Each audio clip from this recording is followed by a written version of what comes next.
Students, good evening. सो कैसे हो?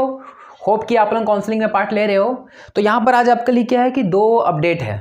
क्या देखिए, सबसे पहले एक प्रॉब्लम आ रहा था कि दिन भर में कि आज शाम को 4 बजे से 6 बजे के आसपास आपका साइट काम नहीं कर रहा था। इनफैक्ट साइट तो काम कर रहा था, लेकिन वहाँ एक नोटिस लिखा हुआ आ रहा था। क्या नोटिस था कि 6 बजे तक आपका अभी ओपन नहीं होगा, आप काउंसलिंग के लिए मतलब फिल नहीं कर सकते हो 6 बजे तक।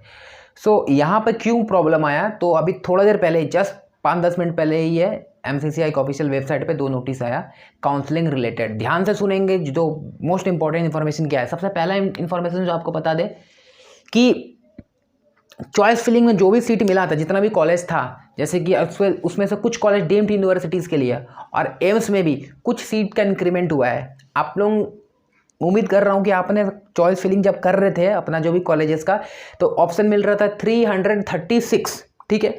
अब उसमें थोड़ा सा इंक्रीमेंट होगा, ठीक है। क्यों? क्योंकि कुछ एक्स्ट्रा आपका सीट ऐड हुआ है, ठीक है। तो कुछ एक्स्ट्रा सीट ऐड हुआ है, तो अभी नया अपडेट आएगा थोड़ा देर पे, आप जाके MCCI में चेक कर लेंगे। तो इसी के लिए आपको 4 से 6 के बीच में आप वो ऑप्शन नहीं हो रहा था, चॉइस फिलिंग बंद था, अभी खुल चुका है। तो अगर आप प्रीवियसली सीट मैट्रिक्स चेक कर लिए हो, जैसे ही हम लोग जाते हैं MCCI का वेबसाइट में, वहाँ पर हम चेक करते हैं तो वहाँ पर हमें दिख जाता है। नीचे में जाएंगे तो सारा डीम्ड का इतना कॉलेज ऐसा है, जैसे कि एम्स है, जीपमेर है, ठीक है, BHU है, तो सारा दिख जाएगा, DU है। फिर नीचे जाएंगे तो जितना भी कॉलेजेस है, तो वो सब स्टेट कोटा में कितना है, तो वो आपको सारा दिख जाएगा। तो आप उसमें क्लिक करेंगे तो पूरा सीट मैट्रिक्स दिखा देगा कि कितना सीट मैट्रिक्स है, ठीक है। जैसे ऑल इंडिया कोटा में कितना है, मतलब पूरा सीट मैट्रिक्स दिखा देगा। आप वहाँ से एक कॉलेज का नाम सब कुछ चेक कर सकते हो, कितना सीट है, आपके रिजल्ट में कितना सीट है, क्या है, आप देख के फिर आप चॉइस फिलिंग कीजिएगा आराम से। अभी थोड़ा सा इंक्रीमेंट हुआ है, तो वो अपडेट था, इसी के लिए थोड़ा साइट में प्रॉब्लम आ रहा था, मतलब कि वो बंद करके रखे थे। अच्छा, ये पहला बात। दूसरा बात, बहुत इंपॉर्टेंट इन्फॉर्मेशन है जो आपको चॉइस फिलिंग के टाइम में ध्यान रखना है। और जो अभी भी अपडेट आया है, इसका पिछला आप काफ़ी सारे वीडियो देखे होंगे, कुछ गलत इन्फॉर्मेशन मिल रहा था, ठीक है। देखिए, आपको चॉइस फिलिंग करने के टाइम में यहाँ पर आपका 5-6 लिस्ट मिल रहा है, ठीक है। ऑल इंडिया कोटा मिल रहा है, ठीक है, डीम्ड यूनिवर्सिटी मिल रहा है, ओपन मिल रहा है, फिर नर्सिंग मिल रहा है, BSc, तो ये कुछ मिल रहा है। तो आपको जो उसमें क्लिक करना है, सोच समझ के करना है। क्या आपको BSc में लेना है तो ही आपको उसको क्लिक कीजिएगा, ठीक है। अगर नहीं लेना है, क्या आपको ऑल इंडिया के लिए पार्टिसिपेट करना है, ऑफकोर्स करना है, तो उसे टिक मारना है। उसके बाद आपको डीम्ड यूनिवर्सिटी के लिए दिखेगा, तो ये बहुत इंपॉर्टेंट है। नेक्स्ट पॉइंट आपको क्या है, डीम्ड वाला में ध्यान देना है, ठीक है। देखिए, हमको पता है डीम्ड यूनिवर्सिटी क्या होता है, वो होता है प्राइवेट यूनिवर्सिटीज़ होता है, एंड कुछ आपका क्या होता है जो कि आपका कुछ सोसाइटी बेस्ड यूनिवर्सिटीज़ होते हैं, वो डीम्ड होता है। तो जनरली डीम्ड यूनिवर्सिटी का फीस क्या होता है, थोड़ा सा ज़्यादा होता है, ठीक है। अब यहाँ पर एक बात समझने वाला बात है, सुनिए ध्यान से। जो बच्चे को काउंसलिंग में समझ में नहीं आएगा, वो क्या करेंगे, टक टक टक टक 5 में टिक मार देंगे, एंड उसके बाद चॉइस फिलिंग के लिए जाएंगे, ऑल करके बैठ जाना है, ये करते हैं।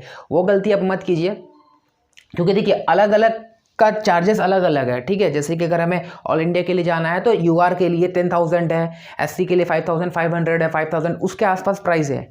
डीम्ड का यहाँ पे थोड़ा ज़्यादा ही अमाउंट है, 2 लाख के आसपास आपका डीम्ड का ये अमाउंट है, ठीक है।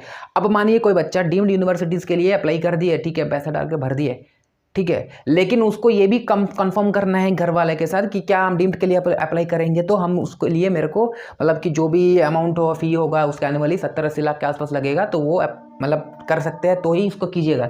क्यों? क्योंकि अगर आप एक बार डीम्ड के लिए आप टिक कर दिए और आपको अलॉट हो गया सीट, अब अलॉट तो हो गया, फिर आप लोग घर में ये डिसीजन लीजिएगा कि अरे एडमिशन ले नहीं ले, अरे छोड़ो, तो आपको ये पैसा रिफंड नहीं होगा, तो यानी वो पैसा चल जाएगा, ठीक है। आपको अगर किसी भी काउंसलिंग में अगर आपको सीट मिल जा रहा है और आप उसे नहीं ले रहे हो, तो आपको वो रिफंड नहीं होगा, जो सिक्योरिटी अमाउंट लगेगा वो रिफंड नहीं होगा। हाँ, डीम्ड के लिए अप्लाई किए तो भी सीट नहीं मिला तो आपका रिफंड हो जाएगा, जो रजिस्ट्रेशन चार्ज लगेगा वही कटेगा। लेकिन अगर सीट मिल गया और बाद में हम सोच रहे हैं अरे यार उस पर तो 80 लाख है, छोड़ दो नहीं लेंगे, तो फिर दिक्कत होगा, वो अमाउंट आपको रिटर्न नहीं मिलेगा। इसलिए बहुत सोच समझ के आपको डीम्ड में टिक करना है कि नहीं करना है, वो आपको डिसीजन लेना है, राइट। सो ये वाला इंफॉर्मेशन देना था। और NRI के लिए भी कुछ अपडेट आया है कि जो NRI के है, NRI को जैसे अगर हम लोग नॉर्मल इंडियन जो है, अगर उसको जैसे कि ओपन सीट है, ओपन में जैसे एम्स का ऑल सीट खुला होता है, सेंट्रल यूनिवर्सिटीज़ में आता है, ठीक है, तो जिपमेर ये सबके लिए खुला हुआ है, तो उसका भी चार्ज नॉर्मल ही है, जैसे 10,000 के अंदर UR का उतना ही है। लेकिन अगर कोई NRI है, उसको एम्स के लिए फिल करना है, तो उसको एम्स को भी कंसिडर करना पड़ेगा डीम्ड के अंदर, और जो चार्जेस है 2 लाख का वो पे करना होगा, ठीक है। तो वो NRI के लिए बच्चे जो है उसके लिए ये अपडेट था। राइट। अच्छा, थर्ड पॉइंट क्या है, बहुत इंपॉर्टेंट पॉइंट है, इसको ध्यान दीजिएगा, ये रिजर्वेशन रिलेटेड है, ठीक है। अच्छा, ये रिजर्वेशन रिलेटेड है, ये वाला 6 बजे वाला प्रॉब्लम क्या हो रहा था ना, सीट मैट्रिक्स रिलेटेड है, ठीक है। अच्छा, रिजर्वेशन रिलेटेड क्या प्रॉब्लम हो रहा था, देखिए बहुत बच्चे का क्या गलती हुआ है ना कि जब नीट का फॉर्म भर रहे थे ना उस टाइम हम तो ये कर दिए थे कि EWS है, हम अप्लाई किए थे EWS के, ST SC, क्योंकि उस टाइम कोई डॉक्यूमेंट वेरिफिकेशन नहीं मांगा था, याद है ना। जैसे कि अगर OBC बोल रहे थे, OBC में के लिए डॉक्यूमेंट तभी नहीं मांग रहा था, और कर तो दिए थे। अब प्रॉब्लम आ रहा है कि अब हम जब काउंसलिंग कर रहे हैं तो क्या हो रहा है, मेरे पास डॉक्यूमेंट अवेलेबल नहीं है, अब हम क्या करें। हम नीट के टाइम में तो भर दिए थे कि हम चलिए OBC है एंड अभी मेरे पास डॉक्यूमेंट रेडी नहीं है, शायद बनानी है, तो ऐसे प्रॉब्लम आ रहा है, अब क्या करें, ये प्रॉब्लम है। इसके लिए भी NT की तरफ से जस्ट अभी थोड़ी देर पहले MCCI में इन्फॉर्मेशन आया, नोटिस आया है, जो भी अपडेट आता है हम टेलीग्राम में शेयर कर देते हैं, ठीक है। आप वहाँ पर जाकर चेकआउट कर सकते हो, the JV foundation Telegram channel है, ज्वाइन हो जाइए तो आपको इन्फॉर्मेशन जल्दी मिल जाएगा। तो वहाँ पर क्या हुआ कि अगर ऐसे कोई बच्चे हैं, ठीक है, तो उनके लिए वन टाइम ऑप्शन मिल रहा है, जस्ट अभी खुला हुआ है। क्या करना है, अगर सोचिए आपको रिजर्व्ड कैटेगरी के हो, डिमांड कर रहे हो, और अभी काउंसलिंग के टाइम में आपका उसके लिए आपको डॉक्यूमेंट नहीं है, और अब अभी सोच में पड़े अब हम क्या करें, तो उसके लिए आपको वन चांस मिल रहा है, आप उसमें रिसेट करके आप उसको चेंज कर सकते हो। आप जो है UR में बैक जा सकते हो, ठीक है, बैक UR में जा सकते हो, रिजर्व्ड से ST से आप, या फिर SC से, या OBC से, या EWS जो भी, उससे आप UR जनरल में जा सकते हो, ठीक है। ये पहला है। दूसरा, अगर कोई ऑलरेडी जा चुका, मानिए हम ST थे, ठीक है, या OBC थे, और हम गलती से UR कर दिए हैं, तो आप वो चेंज नहीं कर सकते। यानी कि ऐसे है कि रिजर्व से अब UR जाने के लिए आपके पास अभी ऑप्शन है, एक टाइम मिला है, लेकिन ऑलरेडी कोई अगर रजिस्टर्ड मतलब कि रिजर्व कट कैंडिडेट था और UR में चला गया है, तो UR से वापस अगर रिजर्व आना है तो वो नहीं होगा, अभी ये अपडेट आया हुआ है, ठीक है। सो आपके पास ये चांस है कि अगर आपके पास कोई डॉक्यूमेंट नहीं है, आप कोई रिजर्व कैटेगरी के लिए क्लेम कर रहे थे बट अभी आपके पास डॉक्यूमेंट नहीं है, तो आप चेंज कर लीजिए, नहीं तो फिर आप इंटायर काउंसलिंग बैठे रहिएगा, काउंसलिंग नहीं कर पाइएगा, ठीक है। ये दो बात है, ओके। एक और बहुत वेरी इंपॉर्टेंट बात क्या है, फोर्थ पॉइंट भी एक और बात है कि आपको ये पता है कि state counselling and all India counselling simultaneously हो रहा है, ठीक है। तो यहाँ पर एक बहुत ध्यान देने वाली बात है कि अगर आपको ऑल इंडिया कोटा में कोई कॉलेज मिल गया, ठीक है, एग्जाम्पल कि मानिए आपको कोई कॉलेज मिल गया, मानिए एम्स भोपाल मिल गया, एम्स पटना मिल गया, एक कॉलेज आपको मिल गया, ठीक है, और आप चाहते हो कि आप स्टेट काउंसलिंग का भी वेट करेंगे, स्टेट काउंसलिंग में भी सीट आएगा तो लेंगे, तो ये नहीं होगा। अगर आपको एक कॉलेज मिल रहा है, ठीक है, और आप उस पर एडमिशन ले चुके हो, ठीक है, तो आप स्टेट काउंसलिंग के लिए एलिजिबल ही नहीं होंगे। फिर से मेरी बात को समझिए, आपको अगर ऑल इंडिया काउंसलिंग में कोई सीट मिल रहा है तो आपको उसमें एडमिशन लेना होगा, आप उस एडमिशन ले लीजिए, हाँ, लेने के बाद आप अपग्रेडेशन के लिए छोड़ सकते हैं तो अलग बात है। ले लिए, फिर अपग्रेडेशन कर दिए है, वहाँ पर जाकर के आपको फॉर्म भरना पड़ेगा। ऐसे नहीं कि मेरे को चलो कॉलेज मिल गया है फिर अपने आप अपग्रेड होगा, देखते हैं, तो ऐसा नहीं। आपको कॉलेज मिल रहा है फर्स्ट राउंड में तो आपको जाना है, आपको जाके वहाँ पे एडमिशन लेना है एंड अपग्रेडेशन के लिए आपको फॉर्म भरना है। नहीं तो ना तो आपको ऑल इंडिया से कॉलेज मिलेगा और आप तो स्टेट काउंसलिंग के लिए तो फिर एलिजिबल ही नहीं रहेंगे, ठीक है।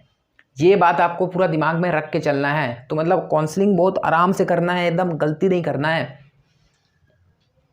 हो गया। चलिए, अगर आपको अभी भी किसी तरह का प्रॉब्लम आ रहा है चॉइस फिलिंग कैसे करें, तो उस पर मैं एक शॉर्ट सा वीडियो बना दूंगा, लाइव चॉइस फिलिंग करके दिखा दूंगा कि चॉइस फिलिंग देखो ऐसे कर लो, ठीक है। वैसे चॉइस फिलिंग भी हार्ड नहीं है, आप सब कुछ जब कर लेंगे, फाइनल स्टेप जब पेमेंट कीजिएगा, पेमेंट के बाद अपने आप आपको चॉइस फिलिंग का ऑप्शन खुल जाएगा, यहाँ दिखेगा कि कितना चॉइस करना है, ठीक है। 200, 300, 26 के आसपास है, उसके बाद जितना भी है आपको दिख जाएगा।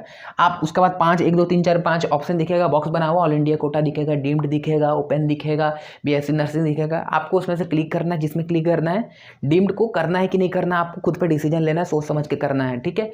वो क्लिक कर लेंगे, फिर आपके पास सारा जो भी कितना भी कॉलेज है आपको उसके पास लिस्ट आ जाएगा, ओके। तो आप कैसे क्या कीजिएगा चॉइस फिलिंग के लिए, देखिए अगर आपका अच्छे मार्क्स है, आपको अपना मार्क्स के हिसाब से चॉइस फिलिंग करना है, आपको लग रहा है कि मेरा 670, 680 है, 700 है, तो आप ठीक है, टॉप जो कॉलेज है, टॉप 10 कॉलेज सर्च कीजिए गूगल से, top 10 college in India for MBBS search कर लीजिए। पहला चांस देखिएगा कि कोशिश कीजिएगा कि उस टॉप कॉलेज में आपका PG का भी हो, जिस कॉलेज MBBS PG भी कराता है तो हम उसको सिलेक्ट करना पहले प्रीफर करेंगे। हो गया। अच्छा, कम अगर मार्क्स आ रहा है तो क्या करना है, तो मेरे को देखना है कि मेरा स्टेट कौन सा है, या आप स्टेट वाइज सेलेक्ट कीजिए कि भाई मेरे को इधर जाना है, मेरे को कहीं से करना है, चंडीगढ़ से करना है, मेरे को दिल्ली से करना है, मेरे को महाराष्ट्र से करना है, राजस्थान से करना है। आप स्टेट वाइज नाम लिखेंगे, फिल्टर पे सर्च बटन पे नाम लिखेंगे स्टेट का, जितना भी कॉलेज है आपको वो दिख जाएगा। फिर आप उस कॉलेज के बारे में, आपको सीट मैट्रिक्स दिया गया है MCCI के वेबसाइट पे, आप जाएंगे सीट मैट्रिक्स क्लिक कीजिएगा, वहाँ पे सीट मैट्रिक्स दिख जाएगा, कॉलेज का नाम अच्छा से देखिएगा, यहाँ पर भी दिख जाएगा कॉलेज का नाम। देख लेने के बाद कॉलेज का नाम, फिर आपको उस कॉलेज का डिटेल अगर देखना है तो देख लीजिए कि PG हो रहा है कि नहीं हो रहा है। PG हो रहा है तो कोशिश कीजिए वहीं पर एडमिशन लेने का, उसी कॉलेज में, ठीक है। तो फिर आप उस तरह का एक एक करके अपना चॉइस फिलिंग कर सकते हैं। टॉप 10 कॉलेज पहले फिल कर दीजिए अगर अच्छा मार्क्स आ रहा है, और अगर अच्छा मार्क्स नहीं आ रहा है तो आप प्रीफर कीजिए स्टेट वाइज सेलेक्ट कीजिए। ऐसे मत देखिए कॉलेज, स्टेट वाइज देखिए कि भाई मेरा घर इधर है तो मेरा हम कौन सा स्टेट मेरे को अच्छा लग रहा है, कि स्टेट वाइज जाइए, फिर स्टेट में जो भी कॉलेज दिख जाएगा एंड स्टेट वाइज आपको रैंकिंग दिखता है, जैसे टॉप 10 कॉलेज इन महाराष्ट्र, तो महाराष्ट्र का टॉप 10 कॉलेज कौन सा, अच्छा ये कॉलेज है, फिर आप उसके बारे में जा जाके एक कॉलेज अपना सेलेक्ट कर सकते हो। पहले अपना प्रायोरिटी वाइज सेलेक्ट कीजिए, जैसे आपको ना एक जहाँ यहाँ सेलेक्ट कीजिएगा ना वो आपका नंबर 1 पे आ जाएगा, फिर दूसरा सेलेक्ट करेंगे तो नंबर 2 पे आ जाएगा, फिर आप उसको ऐसे प्रेस करके ऊपर नीचे भी कर सकते हो। सीक्वेंस वाइज आपको अरेंज करना है, ठीक है।